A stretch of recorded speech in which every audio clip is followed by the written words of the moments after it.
Hello. ഇന്ന് രാവിലെ എണീറ്റപ്പോൾ കുറച്ച് ഭക്തിയൊക്കെ ആവാമെന്ന് വിചാരിച്ചു. അങ്ങനെ ഞാനും ഏട്ടനും കൂടെ അമ്പലത്തിലേക്ക് പോയിട്ടോ.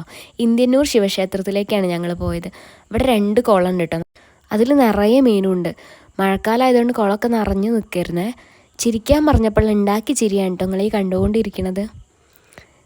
പിന്നെ ഞങ്ങൾ അമ്പലത്തിൻ്റെ ഉള്ളിലേക്ക് കയറിയിട്ടോ. ഇവിടെ എപ്പോഴും നല്ല തിരക്കായിരിക്കും. അമ്പലത്തിൻ്റെ മുറ്റത്ത് കാണുന്ന ഒരു പശുവിനെ കണ്ടെങ്കിൽ അത് നന്ദിയാണ് കേട്ടോ. അതിൻ്റെ ചെവിയിൽ എന്തെങ്കിലും ആഗ്രഹം പറഞ്ഞാൽ നടക്കുന്നതാണ് ഇവിടെ എല്ലാവരും വിശ്വസിക്കുന്നത്. പിന്നെ കുറച്ച് നേരം നിന്ന് കഴിഞ്ഞതിന് ശേഷം ഏട്ടൻ്റെ കയ്യിൽ ഒരു നാളികേരമൊക്കെ കൊടുത്തു.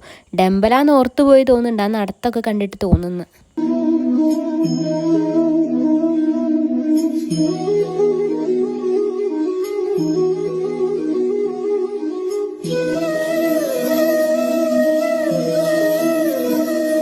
സത്യം പറഞ്ഞാൽ ഈ അമ്പലത്തിലേക്ക് പോകാൻ എന്നെ പ്രേരിപ്പിക്കുന്ന ഏറ്റവും വലിയ ഘടകങ്ങളിലൊന്നാണ് കേട്ടോ ഈ പാൽപ്പായസം. പിന്നെ ഇവിടുത്തെ വഴിപാടാണ് ഒറ്റ അപ്പം. രണ്ടും നല്ല 3 നല്ല അടിപൊളിയാണ്. അതുകൊണ്ട് തന്നെ വെറും വയറ്റിലാന്ന് നോക്കാതെ പായസം പാത്രത്തോടെ എടുത്ത് കമഴ്ത്തിയിട്ടുണ്ട്. മറ്റേ ആൾ പിന്നെ ഒരു കഷ്ണം അപ്പം ഒറ്റ എന്തോ എടുത്ത് ടേസ്റ്റ് നോക്കിയിട്ടുണ്ട് കേട്ടോ.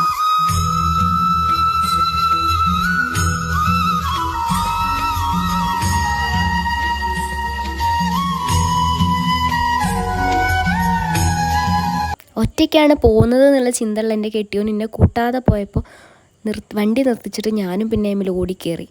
പിന്നെ ഞങ്ങൾ വരുന്ന വഴിയിലൊരു ടിക്കറ്റൊക്കെ എടുത്തിട്ട് അഥവാ എങ്ങാനും അടിച്ചാലോ. പിന്നെ പോയത് ഏട്ടൻ്റെ ജിമ്മിലേക്കായിരുന്നു. ഇന്ന് ജിമ്മൊന്നുമില്ല, ഒഴിവായിരുന്നു. പക്ഷേ അവിടെ എന്തോ പണി നടക്കുന്നുണ്ട്. ഒരു 5 മിനിറ്റിൽ വരാമെന്ന് പറഞ്ഞു പോയാൽ 1 മണിക്കൂറായിട്ടും വന്നില്ല.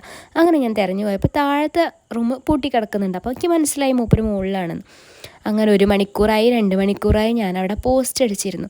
പിന്നെ പോസ്റ്റ് അടിച്ചുകൊണ്ട് തന്നെ ഒരു മസാല ദോശയൊക്കെ കഴിച്ചിട്ട് വീട്ടിലേക്ക് പോയി.